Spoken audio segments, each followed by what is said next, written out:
les amis et bienvenue sur cette nouvelle vidéo de conseils animaux. Aujourd'hui, nous allons voir les épilés. C'est parti!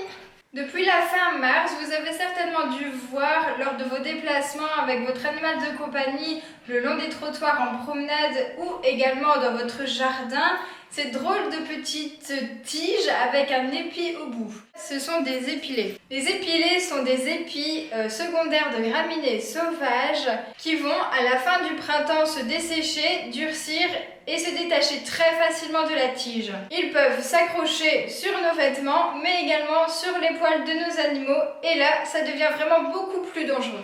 Les épilés ne se contentent pas de s'accrocher sur les poils de l'animal, mais peuvent également s'incruster dans les espaces interdigités comme les coussinets, là où la zone est plus fine. Les épilés peuvent pénétrer dans n'importe quel orifice, que ce soit les oreilles, le nez, les yeux, l'anus de votre animal, mais également les parties génitales, c'est-à-dire la vulve chez la chienne, mais également le fourreau chez le chien. Si votre animal vient avoir un épilé coincé dans son oreille, la première chose qu'il va faire, c'est qu'il va secouer sa tête. En 2, il va se gratter. Et en 3, il va refuser que l'on y touche. Pour ce qui est des narines, en premier, il va éternuer à répétition. En 2, il peut avoir des écoulements nasaux. Et en 3, il peut avoir parfois des saignements. Si un épilé vient se loger dans l'œil de votre animal, il va brusquement cligner de l'œil et se grattera avec sa patte ainsi. Si un épilé par contre vient se loger dans la patte de votre animal, celui-ci va se lécher avec insistance et va également boiter de la patte où il aura mal. La progression de l'épilé est très rapide. En seulement quelques jours, il aura parcouru déjà un très long trajet. L'épilé est plus facile à retirer quand il vient seulement d'entrer dans la cavité, sinon c'est souvent sous anesthésie générale qu'il faut le retirer. Si votre animal vient avoir un épilé entre les doigts depuis plusieurs jours, l'ouverture que l'épilé aura formée sera déjà refermée et seul un abcès sera visible. Si l'herbe est entrée par le nez de votre animal, celui-ci va descendre jusqu'aux voies respiratoires, atteignant ainsi les poumons et créant une infection pulmonaire.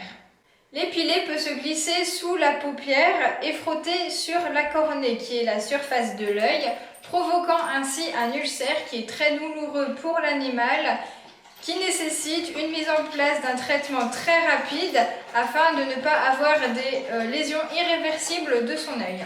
Une herbe sèche localisée dans les parties génitales va provoquer des infections comme des vaginites chez la femelle à répétition.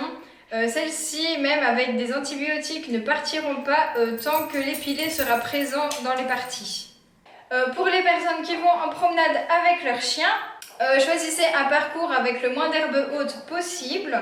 Justement, c'est là où les épilés vont se loger, près des champs, sur les trottoirs, mais également possible en forêt. Vérifiez toujours également les zones de votre chien dont j'ai parlé juste avant. À son retour au domicile ou dans la voiture, vérifiez bien qu'il n'y ait pas de comportement suspect.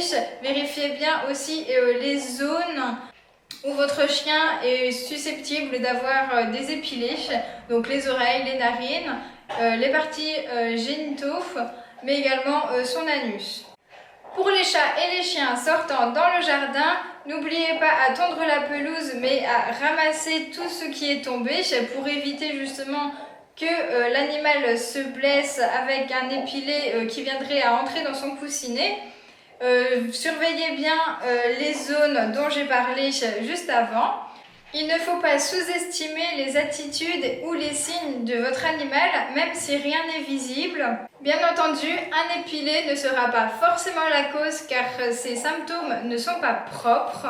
Mais dans le doute, vaut mieux consulter votre vétérinaire. Voilà, c'est la fin de cette vidéo. N'oubliez pas de laisser un petit commentaire avec vos retours. N'oubliez pas d'aller voir mon site internet qui est Conseils Animaux, mais également mes réseaux sociaux qui sont Facebook et Instagram. Likez et partagez cette vidéo. Je vous dis à bientôt sur Conseils Animaux. Salut!